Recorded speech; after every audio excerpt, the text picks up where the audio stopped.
صلاح الدین ایوبی فجر کی نماز پڑھ کر فارغ ہوا ہی تھا کہ دربان نے اطلاع دی کہ علی بن سفیان آیا ہے۔ اس کے من سے علی بن سفیان کے سلام کے جواب سے پہلے یہ الفاظ نکلے، ادھر کی کیا خبر ہے؟ ابھی تک خیریت ہے؟ علی بن سفیان نے جواب دیا، مگر سودانی لشکر میں بے اطمینانی بڑھتی جا رہی ہے۔ میں نے اس لشکر میں اپنے جو مخبر چھوڑے تھے ان کی اطلاعوں سے پتہ چلتا ہے کہ ان کے کسی ایک بھی کماندار نے قیادت سنبھال لی تو بغاوت ہو جائے گی۔ صلاح الدین ایوبی اسے اپنے خیمے میں لے گیا۔ علی بن سفیان کہہ رہا تھا، ناجی اور اس کے سرکردہ سالاروں کو تو ہم نے ختم کر دیا ہے، لیکن وہ مصری فوج کے خلاف سودانیوں میں نفرت کا جو زہر پھیلا گئے تھے اس کا اثر ذرہ بھر کم نہیں ہوا۔ ان کی بے اطمینانی کی دوسری وجہ ان کے سالار کی گمشدگی ہے۔ میں نے اپنے مخبروں کی زبانی یہ خبر مشہور کرا دی ہے کہ ان کے سالار بحیرہ روم کے محاذ پر گئے ہوئے ہیں، مگر امیر محترم، مجھے شک ہوتا ہے کہ سودانیوں میں شکوک اور شبہات پائے جاتے ہیں۔ جیسے انہیں علم ہو گیا ہے کہ ان کے سالاروں کو قید کر لیا گیا ہے اور مار بھی دیا گیا ہے۔ اگر بغاوت ہو گئی تو مصر میں ہمارے جو دستے ہیں وہ اسے دبا سکیں گے۔ صلاح الدین ایوبی نے پوچھا، کیا وہ 50,000 تجربہ کار فوج کا مقابلہ کر سکیں گے؟ مجھے شک ہے۔ مجھے یقین ہے کہ ہماری قلیل فوج سودانیوں کا مقابلہ نہیں کر سکے گی۔ علی بن سفیان نے کہا، میں اس کا بندوبست کرایا ہوں۔ میں نے عالی مقام نور الدین زنگی کی طرف 2 تیز رفتار قاصد بھیج دیے ہیں۔ مجھے صلیبیوں کی یلغار کی ذرا پر پرواہ نہیں۔ سلطان ایوبی نے جواب دیا، پریشانی یہ ہے کہ کفار کی بلغار کو روکنے والے شراب کے مٹکوں میں ڈوب گئے ہیں۔ اسلام کے قلعے کے پاسبان حرم میں قید ہو گئے ہیں۔ عورت کی زلفوں نے انہیں پابا زنجیر کر دیا ہے۔ علی، چچا اسد دین شیر کوہ کو اسلام کی تاریخ کبھی فراموش نہیں کر سکے گی۔ کاش وہ آج زندہ ہوتے۔ میدان جنگ میں مجھے وہی لائے تھے۔ ہم نے بڑے ہی مشکل وقت دیکھے ہیں۔ علی، میں نے چچا شیر کوہ کی فوج کے ہراول دستے کی کمان کی ہے۔ میں ان کے ساتھ صلیبیوں کے محاصرے میں 3 مہینے رہا ہوں۔ مجھے شیر کو ہمیشہ سبق دیا کرتے تھے کہ گھبراہٹ اور خوف سے بچنا، تائید عزدی اور رضائے الہی کا قائل رہنا اور اسلام کا علم بلند رکھنا۔ میں شیر کوہ کی کمان میں مصریوں اور صلیبیوں کی مشترک فوج کے خلاف بھی لڑا ہوں۔ سکندریہ میں محاصرے میں رہا ہوں، شکست میرے سر پر آ گئی تھی۔ میرے مٹھی بھر عسکری بد دل ہوتے جا رہے تھے۔ میں نے ان کے حوصلے اور جذبے تر و تازہ رکھے، یہ میرا خدا ہی بہتر جانتا ہے، تاکہ چچا شیرا کوہ نے حملہ۔ تم یہ کہانی اچھی طرح جانتے ہو۔ ایمان فروشوں نے کفار کے ساتھ مل کر ہمارے لیے کیسے کیسے طوفان کھڑے کیے، مگر میں گھبرایا نہیں، دل نہیں چھوڑا۔ مجھے سب کچھ یاد ہے سلطان، علی بن سفیان نے کہا۔ اس قدر معرکہ آرائیوں اور قتل و غارت کے بعد توقع تھی کہ مصری راہ راست پر آ جائیں گے، مگر ایک غدار مرتا ہے تو ایک اور اس کی جگہ لے لیتا ہے۔ میرا مشاہدہ یہ ہے کہ غدار کمزور خلافت کی پیداوار ہوتے ہیں۔ اگر فاطمی خلافت حرم میں گم نہ ہو جاتی تو آج آپ صلیبیوں سے یورپ میں لڑ رہے ہوتے، مگر ہمارے غدار بھائی انہیں سلطنت اسلامیہ سے باہر نہیں جانے دے رہے۔ جب بادشاہ عیش و عشرت میں پڑ جائے تو رعایا میں سے بھی کچھ لوگ بادشاہی کے خواب دیکھنے لگتے ہیں۔ وہ کفار سے طاقت اور مدد حاصل کرتے ہیں۔ ایمان فروشی میں وہ اس قدر اندھے ہو جاتے ہیں کہ کفار کے عزائم اور اپنی بیٹیوں کی عصمتوں تک کو بھلا دیتے ہیں۔ مجھے ہمیشہ انہی لوگوں سے ڈر آتا ہے، صلاح الدین ایوبی نے کہا۔ اللہ نہ کرے اسلام کا نام جب بھی ڈوبا مسلمانوں کے ہاتھوں سے اڑے گا۔ ہماری تاریخ غداروں کی تاریخ بنتی جا رہی ہے۔ یہ رجحان بتا رہا ہے کہ ایک روز مسلمان جو برائے نام مسلمان ہوں گے اپنی سرزمین کفار کے حوالے کر دیں گے۔ اگر اسلام کہیں زندہ رہا تو وہاں مسجدیں کم اور کعبہ خانے زیادہ ہوں گے۔ ہماری بیٹیاں صلیبیوں کی طرح بال کھلے چھوڑ کر بے حیا ہو جائیں گی۔ کفار انہیں اسی راستے پر ڈال رہے ہیں، بلکہ ڈال چکے ہیں۔ اب مصر سے پھر وہی طوفان اٹھ رہا ہے۔ علی، تم اپنے محکمے کو اور مضبوط اور وسیع کر لو۔ میں نے اپنے رفیقوں سے کہہ دیا ہے کہ دشمن کے علاقوں میں جا کر شب خون مارنے اور خبریں لانے کے لیے تنومند اور ذہین جوانوں کا انتخاب کرو۔ صلیبی اس محاذ کو مضبوط اور پر اثر بنا رہے ہیں۔ تم فوری طور پر جاسوسی جنگ کی تیاری کرو۔ فوری طور پر کرنے والا کام یہ ہے کہ سمندر سے کئی ایک صلیبی بچ کر نکلے ہیں۔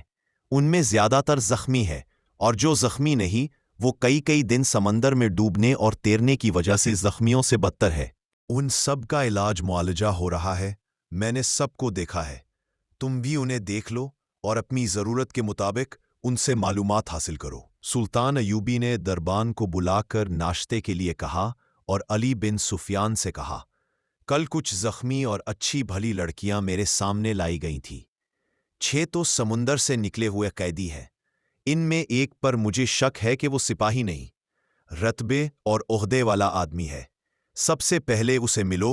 5 ताजिर 7 ईसाई लड़कियों को साथ लाए थे। इसने अली बिन सुफियान को लड़कियों के मुतल्लिक वही कुछ बताया जो ताजिरों ने बताया था। सुल्तान अयूबी ने कहा, मैंने लड़कियों को दरअसल हिरासत में लिया है, लेकिन उन्हें बताया है कि मैं उन्हें पनाह में ले रहा हूं। लड़कियों का ये कहना कि वो गरीब घरानों की लड़कियां हैं और फिर उनका ये बयान कि उन्हें एक जलते हुए जहाज में से कश्ती में बिठाकर समुंदर में उतारा गया और कश्ती उन्हें साहिल पर ले आई, मुझे शकूक में डाल रहा है। मैंने उन्हें अलग खेमे में रखा है और संतरी खड़ा कर दिया है। तुम नाश्ते के फौरन बाद इस कैदी और उन लड़कियों को देखो। आखिर में सलाहुद्दीन अयूबी ने मुस्कराकर कहा, कल दिन के वक्त साहिल पर ढलते हुए मुझ पर एक तीर चलाया गया है जो मेरे पांव के दरमियान रेत में लगा। उसने तीर अली बिन सुफियान को देकर कहा। इलाका चट्टानी था। मुहाफिज तलाश और ताक़ुब के लिए बहुत दौड़े, मगर उन्हें कोई तीरंदाज नजर नहीं आया। इस इलाके से उन्हें ये 5 ताजिर मिले जिन्हें मुहाफिज मेरे पास ले आए। उन्होंने ये 7 लड़कियां भी मेरे हवाले की और वो चले गए। अली बिन सुफियान ने हैरत से कहा, आपने उन्हें जाने की इजाजत दे दी? मुहाफिजों ने उनके सामान की तलाशी ली थी। सुल्तान अयूबी ने कहा, उनसे ऐसी कोई चीज बरामद नहीं हुई जिससे उन पर शक होता है। अली बिन सुफियान तीर को गौर से देखता रहा और बोला, सुल्तान और सुरागलसां की नज़र में बड़ा फर्की होता है। मैं सबसे पहले उन ताजिरों को पकड़ने की कोशिश करूंगा। अली बिन सुफियान सलाहुद्दीन अयूबी के खेमे से बाहर निकला तो दरबान ने उसे कहा, यह कमानदार इत्तला लाया है कि कल 7 ईसाई लड़कियां कैद में आई थी। उनमें से एक लापता है। क्या सुल्तान को यह इत्तला देना जरूरी है? ये कोई अहम वाकया तो नहीं कि सुल्तान को परेशान किया जाए। अली बिन सुफियान गहरी सोच में पड़ गया। कमानदार इत्तला देने आया था। उसने अली बिन सुफियान के करीब आकर आहिस्ता से कहा, एक ईसाई लड़की का लापता हो जाना तो अहम वाकया नहीं, मगर अहम यह है कि फखरल मिस्री नाम का कमानदार भी रात से लापता है।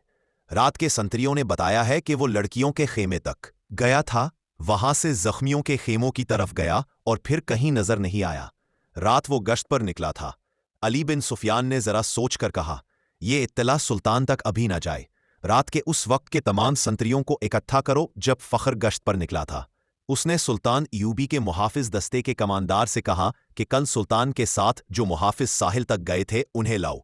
वो वहीं थे। चारों सामने आ गए तो अली बिन सुफियान ने उन्हें कहा, कल जहां तुमने ताजिरों और लड़कियों को देखा था वहां फौरन पहुंचो।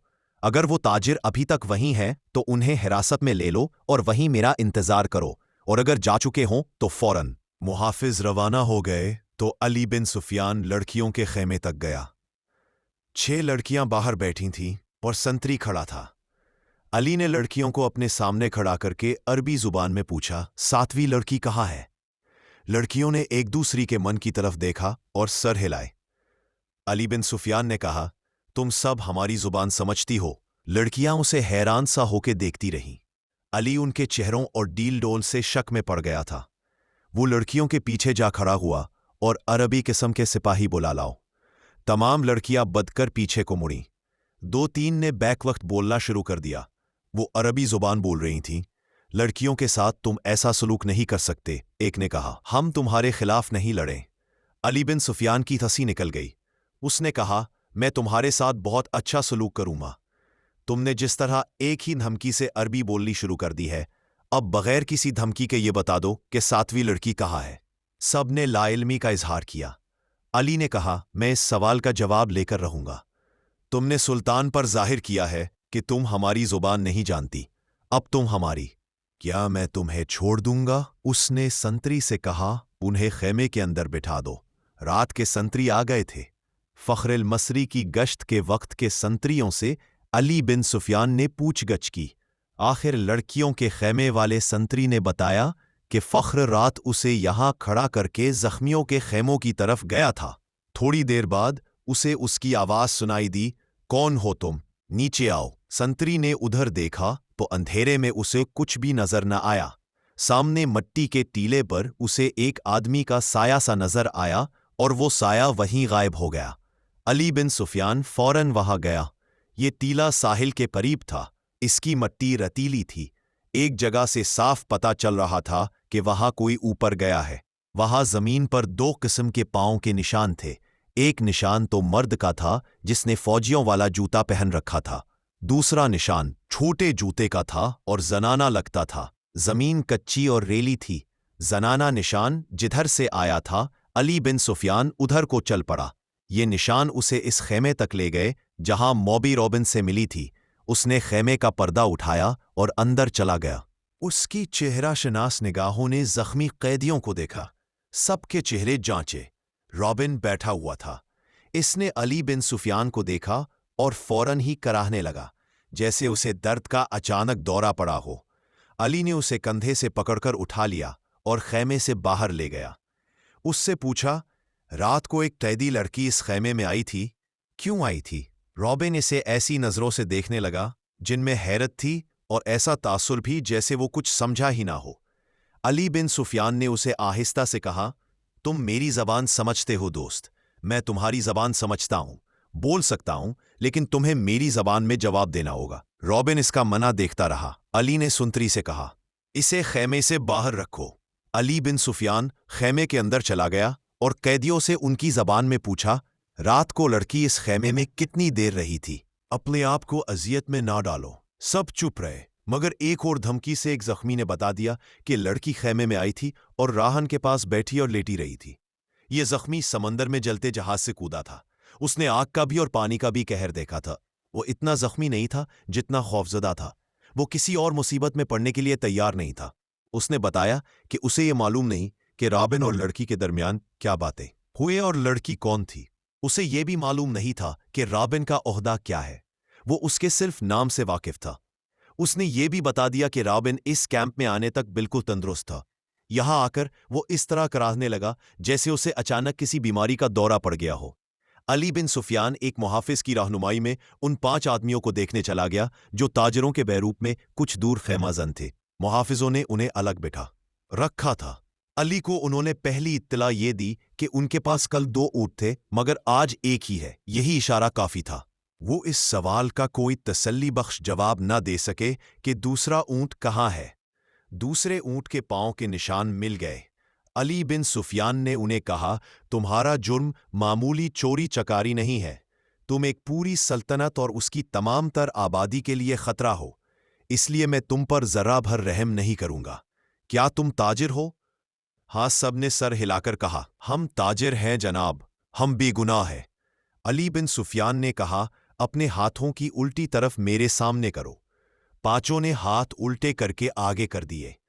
अली ने सबके बाएं हाथ के अंगूठे और शहादत की उंगली की दरमियानी जगह को देखा और एक आदमी को कलाई से पकड़कर घसीट लिया। उसे कहा, कमान और तरकिश कहाँ छुपा रखी है? इस आदमी ने मासूम बनने की बहुत कोशिश की। अली ने सुल्तान अयूबी के एक मुहाफिज को अपने पास बुलाकर इसके बाएं हाथ की उल्टी तरफ उसे दिखाई। इसके अंगूठे के उल्टी तरफ उस जगह जहां अंगूठा हथेली के साथ मिलता है, यानी जहां जोड़ होता है, वहां एक निशान था। ऐसा निशान उस आदमी के अंगूठे के जोड़ पर भी था। अली ने उसे अपने मुहाफिज के मुतल्लिक बताया, ये सुल्तान का बेहतरीन तीरंदाज है और ये निशान उसका सबूत है कि ये तीरंदाज है। इसके अंगूठे की उल्टी तरफ एक मध्यम सा निशान था, जैसे वहां बार बार कोई चीज रगड़ी जाती रही हो। ये तीरों की रगड़ के निशान थे। तीर दाएं हाथ से पकड़ा जाता है, कमान बाएं हाथ से पकड़ी जाती है। तीर का अगला हिस्सा बाएं हाथ के अंगूठे पर होता है और जब तीर कमान से निकलता है तो अंगूठे पर रगड़ खा जाता है। ऐसा निशान हर एक तीरंदाज के हाथ पर होता था। अली बिन सुफियान ने उसे कहा, इन 5 में तुम अकेले तीरंदाज हो। कमान और तरकश कहाँ है? 5 चुप रहे। अली ने 5 में से एक को पकड़कर मुहाफिजों से कहा, इसको उस दरख्त के साथ बांध दो। उसे खजूर के दरख्त के साथ खड़ा करके बांध दिया गया। अली ने अपने तीरंदाज के कान में कुछ कहा। तीरंदाज ने कंधे से कमान उतारकर उसमें तीर रखा और दरख्त से बंधे हुए आदमी का निशाना लेकर तीर छोड़ा। तीर उस आदमी की दाएं आंख में उतर गया। वो तड़पने लगा। علی نے باقی 4 سے کہا، تم میں کتنے ہیں جو سلیم کی خاطر اس طرح تڑپ تڑپ کر جان دینے کو تیار ہے؟ اس کی طرف دیکھو۔ انہوں نے دیکھا، وہ آدمی چیخ رہا تھا، تڑپ رہا تھا، اس کی آنکھ سے خون بری طرح بہہ رہا تھا۔ میں تم سے وعدہ کرتا ہوں، علی بن سفیان نے کہا، کہ باعزت طریقے سے تم سب کو سمندر پار بھیج دوں گا۔ دوسرے اونٹ پر کون گیا ہے؟ کہاں گیا ہے؟ تمہارا اپنا ایک کماندار ہمارا ایک اونٹ ہم سے چھین کر لے گیا ہے، ایک آدمی نے کہا، اور ایک لڑکی بھی، علی بن سفیان نے کہا۔ تھوڑی ہی دیر بعد علی بن سفیان کے فن نے ان سے اعتراف کروا لیا کہ وہ کون ہے اور کیا ہے، مگر انہوں نے یہ جھوٹ بولا کہ لڑکی رات خیمے سے بھاگ آئی تھی، اور اس نے بتایا کہ صلاح الدین ایوبی نے رات اسے اپنے خیمے میں رکھا تھا۔ اس نے شراب پی رکھی تھی اور لڑکی کو بھی پلائی تھی، اور لڑکی گھبراہٹ اور خوف کے عالم میں آئی تھی۔ اس کے تعاقب میں فخر المصری نام کا ایک کماندار آیا، اور اس نے جب لڑکی کی باتیں سنی تو اسے ہمارے اونٹ پر بٹھا کر زبردستی لے گیا۔ انہوں نے وہ تمام بہتان علی بن سفیان کو سنائے جو لڑکی نے سلطان ایوبی پر لگائے تھے۔ علی نے مسکرا کر کہا، تم 5 تربیت یافتہ عسکری اور تیر انداز، اور ایک آدمی تم سے لڑکی بھی لے گیا اور اونٹ بھی۔ اس نے انہی کی نشاندہی پر زمین میں دبائی ہوئی کمان اور ترکش بھی نکلوا لی۔ ان 4 کو خیمہ گاہ میں بھجوا دیا گیا۔ 5واں آدمی تڑپ تڑپ کر مر چکا تھا۔ اونٹ کے پاؤں کے نشان صاف نظر آ رہے تھے۔ علی بن سفیان نے نہایت سرعت سے 10 سوار بلائے اور انہیں اپنی کمان میں لے کر اس طرف روانہ ہو گیا جدھر اونٹ گیا تھا، مگر اونٹ کی روانگی اور اس کے تعاقب میں علی بن سفیان کی روانگی میں 14-15 گھنٹوں کا فرق تھا۔ اونٹ تیز تھا اور اسے آرام کی بھی زیادہ ضرورت نہیں تھی۔ اونٹ پانی اور خوراک کے بغیر 6-7 دن تر و تازہ رہ سکتا ہے۔ اس کے مقابلے میں گھوڑوں کو راستے میں کئی بار آرام، پانی اور خوراک کی ضرورت تھی۔ ان عناصر نے تعاقب ناکام بنا دیا۔ اونٹ نے 14-15 گھنٹوں کا فرق پورا نہ ہونے دیا۔ فخر المصری نے تعاقب کے پیش نظر قیام بہت کم کیا تھا۔ علی بن سفیان کو راستے میں صرف ایک چیز ملی، یہ ایک تھیلا تھا۔ اس نے رک کر تھیلا اٹھایا، کھول کر دیکھا، اس میں کھانے پینے کی چیزیں تھیں۔ اسی تھیلے میں ایک اور تھیلا تھا، اس میں بھی وہی چیزیں تھیں۔ علی بن سفیان کے سونگھنے کی تیز حس نے اسے بتا دیا کہ ان اشیاء میں حشیش ملی ہوئی ہے۔ راستے میں اسے 2 جگہ ایسے آثار ملے تھے جن سے پتہ چلتا تھا کہ یہاں اونٹ رکا ہے اور سوار یہاں بیٹھے ہیں۔ کھجوروں کی گٹھلیاں، پھلوں کے بیج اور چھلکے بھی بکھرے ہوئے تھے۔ تھیلے نے اسے شک میں ڈال دیا۔ اس کے ذہن میں یہ شک آیا کہ فخر المصری کو حشیش کے نشے میں لڑکی اپنے محافظ کے طور پر ساتھ لے جا رہی ہے۔ تاہم اس نے تھیلا اپنے پاس رکھا، مگر تھیلے کی تلاشی میں تمام وقت ضائع کر دیا تھا۔